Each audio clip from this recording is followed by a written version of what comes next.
하나님 나라 성경 관통. 하나님 나라 성경 관통. 하나님의 살았고 운동력 있는 그 말씀, 성경을 시원하게 뚫어드리는 시간입니다.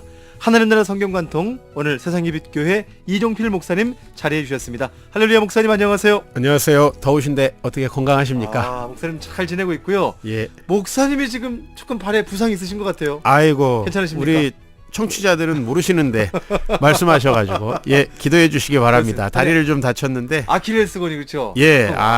그래도 또 이렇게 목사님께서 하하하 이렇게 웃으시면서 해주시니까. 네, 늘 즐겁죠. 하여튼 사명감으로 오늘 11주차를 달려가고 있습니다. 네, 하나님 나라 그렇습니다. 성경 관통. 목사님 지난주에 저희가 중간기 관통이라고 했어요. 그렇습니다. 구약과 신약 그 사이 그 중간기가 있었잖아요. 예. 자, 그러면 오늘은 신약으로 넘어오는 것 같은데요. 어떻습니까? 네, 드디어 11주차에 예. 저희가 본격적으로 예수님에 대해서 이제 이야기할 수 있게 됐습니다. 와, 구약이 사실은 성경 전체에 얼마를 차지하죠?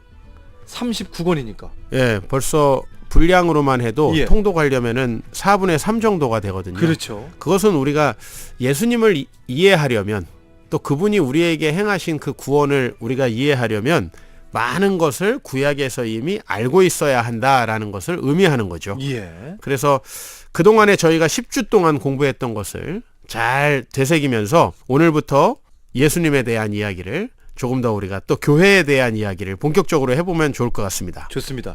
자, 목사님은 오늘 소주제를 잡으셨는데 복음서 하나님 나라의 성취 예수 이렇게 제목을 다셨더라고요. 그렇죠. 왜냐하면 구약 전체가 지금까지 제가 말씀드렸지만 백성 땅 주권으로 이루어진 하나님 나라가 종국의 이 땅에 이루어질 것이다 라는 말씀을 하고 있어요. 예. 특히 선지서는 하나님의 아들 메시아가 오셔서 이 하나님 나라를 성취한다고 하셨는데 그렇다면 그분이 그 성취하실 분이 누구냐가 가장 중요하죠. 예.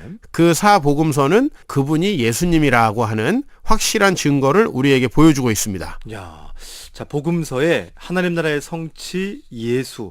오늘 그 사복음서 이 제목과 이제 오늘 우리가 좀 알아야 될 내용들이 좀 일맥상통하는 것 같아요. 그렇습니다. 구약에 이미 있던 내용들을 예수님이 어떤 방식으로 성취했는가가 중요한데요. 예. 먼저 우리가 구약에서는 백성이 이스라엘이었잖아요. 그렇죠. 그런데 이제 복음서에서는 바로 우리가 예수라는 이름이 우리에게 주어졌어요. 예수 그리스도. 그렇죠. 그래서 우리의 메시아 예수님을 믿는 모든 이가 하나님의 백성이 되는 거죠. 그렇죠. 이것이 바로 구약에서 천하 만민이 복을 얻을 것이라는 하나님의 그 약속, 그것이 예수님을 통해 성취된 거고요. 예. 또 우리가 구약에서는 땅이 가나안 땅으로 좀 한정되어져서 설명이 되어져요. 그래서 가나안 땅과 주변 땅들과의 그렇죠. 관계로 예. 이렇게 설명이 되는데 이제 신약에서는 모든 예수 믿는 자들이 거하는 땅 끝까지 이 땅의 개념도 확장됩니다. 또 구약에서 3,500년 전에 유대인들 이 고대근동 지방에 살던 사람들에게 주어진 율법, 지금과는 다소 문화적으로는 맞지 않죠. 그렇죠. 그러나 그 안에 하나님의 주권 개념이 상징적으로 들어있었죠. 그렇죠. 이제는 예수님과 사도들의 가르침이 성령을 통해서 하나님의 통치를 이루어가는 그렇게 예수님을 통해서 점점 더 이 하나님의 나라가 온 세상에 완성이 되는 과정, 그것이 바로 이제 이 신약이 될 것 같습니다. 좋습니다. 하나님을 사랑해라, 이웃을 사랑해라. 그렇죠. 우리 예수님 항상 말씀하셨잖아요. 그렇습니다. 그런 부분에 대한 그 주권 개념까지 바로 백성, 땅, 그 주권의 개념을 이 신약에서 또 적용해 볼 수 있을 것 같은데. 네. 목사님, 그런데 이제 사복음서 예수님이 등장하기 전에 네. 어떻게 보면 그 선지자 세례 요한이 등장하지 않습니까? 그렇죠. 세례 요한의 역할은 구약과 예수님을 연결해 주는 역할입니다. 그래서 세례 요한은 항상 구약의 선지자들의 말씀을 인용했고 자신도 예수님과 선지자를 이어주는 자로 스스로의 정체성도 가지고 있었습니다. 그렇죠. 그래서 모든 복음서는 항상 세례 요한과 선지자들의 말씀을 인용해서 예수님에게로 가는 그런 특성을 가지고 있습니다. 좋습니다. 예. 자, 오늘 여러분 하나님 나라 성경 관통, 오늘은 이 사복음서에 대해서 한번 이야기해 보려고 합니다. 자, 복음서의 내용들, 목사님 그럼 이제 어떻게 구성이 되어 있습니까? 네, 복음서는 그야말로 예수님에 대한 이야기죠. 우리 송필이님, 예수님이 어떤 일들을 하셨습니까? 예수님 뭐 병을 고치시고요. 그렇죠. 또 오병이어 사건도 있고 십자가 사건도 있고 예수님과의 그 이야기들 많이 있잖아요. 목사님. 그렇죠. 뭐 다 기록하려면 땅에다 책을 둘 곳이 없다고 그랬잖아요. 두루마리 삼고 그렇죠. 바다를 먹물 삼아도. 맞아요. 네. 그런데 이 예수님의 이야기를 우리는 또 정리를 해야 됩니다. 그렇죠. 예, 예수님이 많은 일을 하셨는데 그 일을 하나님 나라 관점으로 정리해 보면은 크게 세 가지로 우리가 정리를 해볼 수가 있어요. 어떻게 해요, 하나는 목사님? 예. 하나님 나라를 예수님이 선포하시고 가르치신 거예요. 가르치셨다. 예수님은 특히 비유의 달인 아니셨습니까? 그렇죠. 그러니까 이 예수님의 제자들에게 하나님 나라가 무엇인지를 밭에 감추인 보화다 이런 식으로 가르치시고 여러 가지 비유를 통해서 우리가 알 수 없는 그 하나님 나라를 쉽게 알 수 있도록 가르치셨어요. 그렇죠. 근데 사실 하나님 나라가 우리가 이론적으로 안다고 해서 끝나는 게 아니거든요. 하나님이 정말 우리를 다스려? 증거가 필요합니다. 그래서 예수님은 하나님 나라를 증거하시는 사역을 두 번째로 해요. 예. 가르치시고 증거하시는데 그 증거하시는 사역은 이적들을 통해서 하시는 거죠.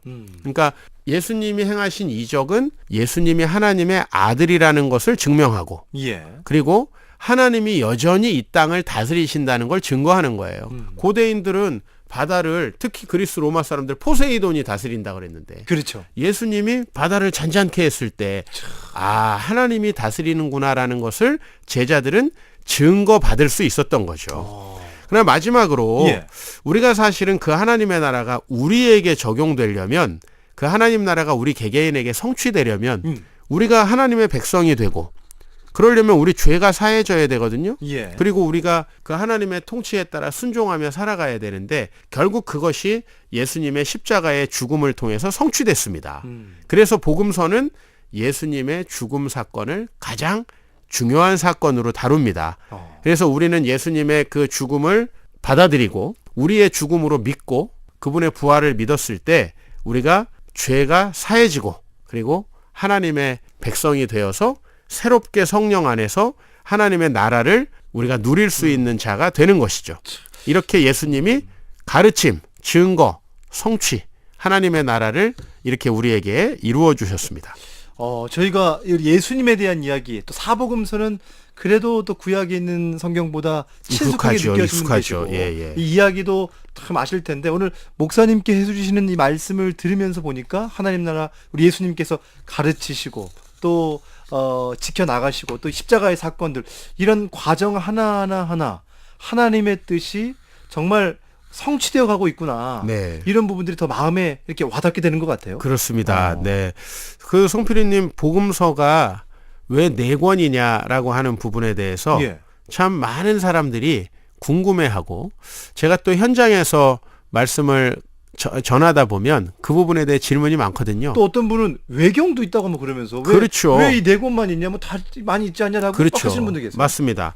그래서 어떤 사람들은 뭐 마태마가 누가 요한복음이 다 각색된 거고 또 진짜 진실은 이 안에 안 담겨 있다고 하는 사람도 있고 어떤 사람은 또 이 4권을 한 권으로 짬뽕 시켜가지고 만들어야 된다. 뭐 이런 얘기를 하는 사람까지 있어요. 예. 그런데 이 4권의 복음서는 정확히 하나님의 뜻입니다.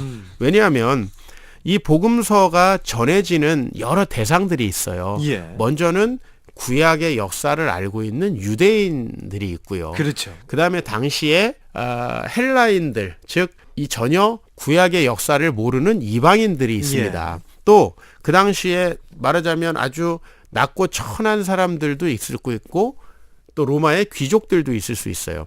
그런 다양한 대상들에게 예수님의 소식을 전하는 것은 다양한 관점이 필요합니다. 그렇죠. 그래서 이 4분의 저자가 기록하도록 하나님께서 섭리하셨다. 우리는 이렇게 믿고 있습니다. 네. 그래서 복음서가 결국은 4명의 저자에 의해서 쓰였을 때 우리는 대상으로 좀 나눠볼 수 있거든요. 마태는 예수님 제자잖아요. 예. 그 예수님 제자로서 마태는 유대인들을 대상으로 써요.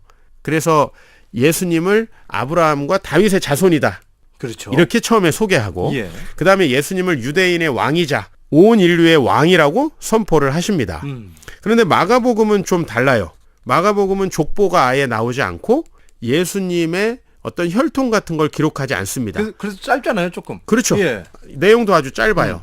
그런데 마가복음은 대신에 이방 성도들을 대상으로 기적을 기록하는 데 집중해요. 이방 성도들 대상으로. 그렇죠. 예. 왜냐하면 이방 성도들은 신의 존재를 인정할 때 놀라운 일들, 기적들을 통해 신을 인정하거든요. 그러니까 예수님이 행하신 기적들을 기록함으로 예수님의 하나님의 아들이라는 것을 증거하는 게 마가복음의 특징이죠. 누가복음은 1장에 이미 데오빌로에게 쓴다. 그렇죠. 라는 말이 나와요. 근데 이 데오빌로는 당시의 통치자였던 것 같아요. 그래서 이 데오빌로라는 사람에게 이 세상 어떤 권세자들보다도 예수님은 온 인류를 품는 분이시다. 그래서 이 누가복음은 이를테면 당시에 소외받고 있던 여성들이라든지 또 유대인에게 소외받던 세리들이라든지 또 인종적으로 소외받던 사마리아인들까지도 다 품는 그런 특징을 가지고 있고요. 요한복음은 마지막으로 세 복음서랑 전혀 다릅니다. 그래서 우리가 마태, 마가, 누가를 공간복음이라고 하고 그렇죠. 요한복음은 전혀 다른 복음서로 우리가 이해를 해요. 근데 이것은 왜 그러냐면 요한이 이 헬라인들의 생각과 사고를 잘 알고 왜냐하면 요한은 에베소에서 오랫도록 사역했거든요. 그래서 그 지역에 있는 헬라 사람들에게 그들의 언어와 개념을 가지고 일을 했기 때문에 이 네 복음서가 전부 다 정말 필요한 복음서이고 똑같은 예수님을 전하는데 관점이 달라서 우리도 얻어질 수 있는 부분이 많다. 그렇죠. 그리고 현대에도 독자들이 많잖아요. 예수님을 처음 접하는 사람, 또 모태신앙인데 예수님을 떠난 사람. 다양하죠, 상황들이. 다양한 사람들에게 이 복음서는 각각 적용될 수 있습니다. 좋습니다. 자, 여러분 오늘 혹시나 좀 다른 시간보다는 이 사복음서에 대해서는 그래도 우리 방송 가족들이 다른 성경 부분보다 좀 친숙하게 여겨질 수 있을 것 같은데 그러다 보니까 좋겠네요. 오늘 저는 이 시간 가운데 한 번 더 읽어보고 싶다. 예. 이거 한 2시간 쭉 한번 읽어보면 되거든요. 그렇습니다. 여러분 사복음서 오늘 이 시간, 이 하루에, 이 월요일에 한번 힘있게 읽어보시면 좋을 것 같아요. 네. 자, 지금까지 하나님 나라 성경관통 세상의 빛교회 이종필 목사님과 함께했습니다. 오늘 말씀 고맙습니다. 오늘도 행복하십시오. 자, 여러분 오늘 이 강의 유튜브에 올려놨습니다. 11주차죠. 하나님 나라 성경관통 받기 원하시는 분들 링크 주소를 여러분께 보내드리고 있죠. 샵 1069번입니다. 짧은 글 50원, 긴 글 100원의 유료 문자로 성경관통 이렇게 하시면 주소 받아가시고요. 또 오랜만에 오늘이 11주차면 10주차, 9주차, 1주차부터 한번 쭉 보시면 그 입체적으로 성경이 여러분에게 다가오게 될 겁니다. 하나님 나라 성경관통 다음 주에 인사하겠습니다.